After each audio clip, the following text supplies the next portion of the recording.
안녕하세요. 전 밑바닥에서 안 해본 일이 없는데요. 근데 더럽고 힘들고 위험한 일을 열심히 하는데도 돈이 안 되더라고요. 그리고 어느 날 문득 생각했죠.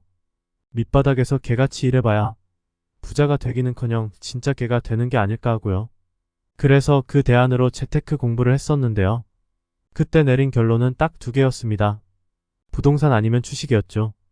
부동산 투자는 기본적으로 큰 돈이 필요했기 때문에 저는 적은 돈으로도 투자가 가능한 주식을 선택했었습니다.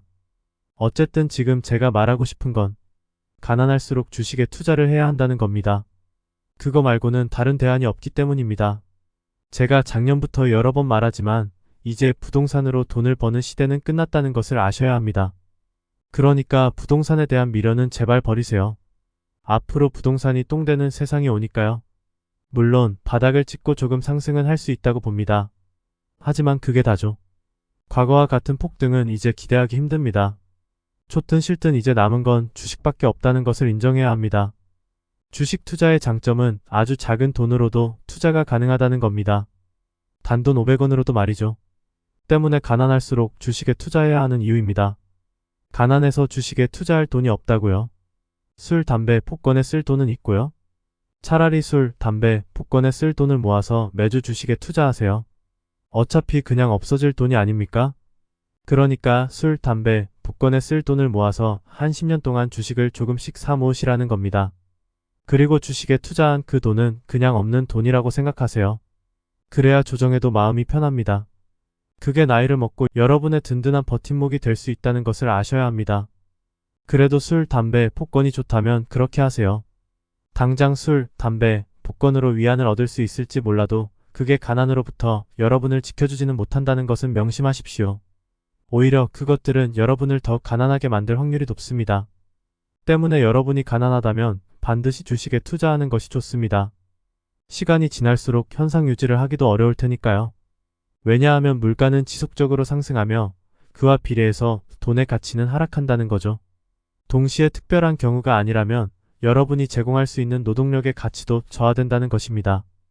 그리고 어느 순간 여러분의 노동력은 시장에서 경쟁력을 상실하게 되는 거죠.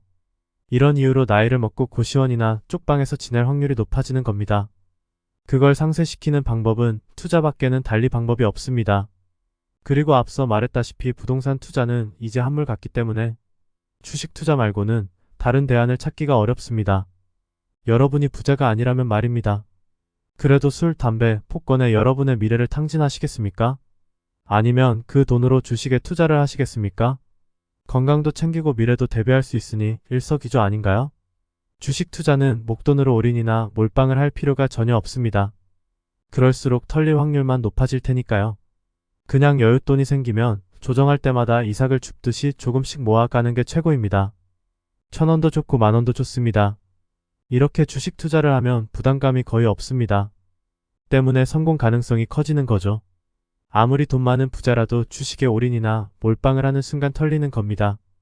조정할 때마다 부담감을 견딜 수 없기 때문입니다. 며칠 전에 고시원과 쪽방에 대한 다큐멘터리를 본 적이 있습니다. 창문도 없는 한평 남짓한 방에서 노년을 보내야 한다는 건 정말 감옥과 같을 겁니다. 대부분이 사기를 당했거나 나이를 먹고 경쟁력을 상실한 사람들이었죠. 제가 틈만 나면 사기꾼들을 조심하라고 말하는데요. 대한민국은 사기꾼 공화국이기 때문입니다. 우리나라 범죄율 1위가 사기라는 걸 아시나요? 또한 사기 범죄는 재범률이 무척 높습니다. 왜 그럴까요? 가장 큰 이유는 사기 범죄에 대한 관대함 때문입니다. 그렇지 않고서야 사회 전반에 사기가 만연할 수 없다고 봅니다. 사기 범죄에 대한 처벌이 약하기 때문에 재범률이 증가하고 지속적으로 대량의 피해자들이 양산되는 겁니다. 전 사기 범죄자들 뒤에는 그들을 비호하는 세력이 존재한다고 생각합니다. 그들은 아마도 최상위 포식자들일 겁니다. 일은 똘마니들에게 맡기고 상납을 받으며 뒤를 봐주는 거죠.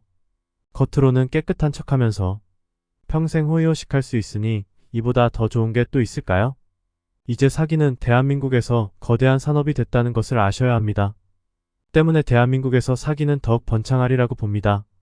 사기를 치기 전에 치밀하게 계획하고 법망을 빠져나갈 수 있는 방법도 법률 전문가들의 도움을 받아 미리 마련하는 시대가 됐기 때문입니다. 가뜩이나 솜방망이 처벌인데 이젠 무서운 게 없는 거죠. 오히려 사기꾼들은 딴 놈들이 사기를 치기 전에 먼저 사기를 치는 것이 최선이라며 열을 올릴 겁니다. 딴 놈들이 먼저 사기로 헤쳐먹으면 자신들이 사기칠 호구들이 줄어들기 때문입니다. 그리고 경계심도 높아지기 때문에 사기꾼들 입장에서는 딴 놈들보다 먼저 사기를 치는 게 장땡인 거죠. 방심하는 순간 털리는 겁니다. 따라서 돈과 관련해서는 아무도 믿지 마세요. 그냥 아무것도 모르면 은행 정기예금이나 하세요. 괜히 은행 정기예금보다 수익이 좋다는 개소리에 넘어가지 말고 말입니다. 대부분이 그렇게 털렸습니다. 누군가 나를 위해서 돈을 벌어줄 거라는 환상은 쓰레기통에 버리세요. 모두 여러분의 피 같은 돈을 어떻게 하면 빨아먹을까 노리고 있으니까요. 특히 엘리트 전문가라는 사람들을 조심하세요. 대한민국은 엘리트 전문가 집단에 의한 사기가 기승을 부리고 있으니 말입니다. 아무도 믿지 않는 것이 사기꾼, 공화국에서 살아남는 유일한 길이란 걸 명심하십시오. 이런 말을 하는 저를 포함해서 말입니다. 어설픈 믿음보다는 차라리 불신이 낫습니다.